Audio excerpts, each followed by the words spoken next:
On my domain controller, I'm going to click on Server Manager. And in Server Manager, I'm going to go to Active Directory Sites and Services. This is one of the least commonly used Active Directory tools, but one of the things we have in this tool is our global catalog setting. So here, I'm going to expand this Sites folder that shows up. And under that, it has this default first site name. Now, this was automatically created. I didn't do any of this.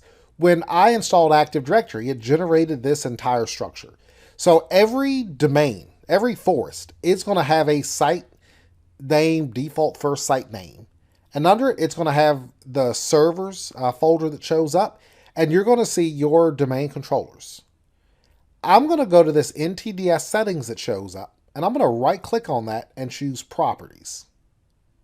This checkbox here, which says no other global catalog servers can be detected in the forest, but with this, I can simply deselect this, and it promotes or demotes my server from being a global catalog.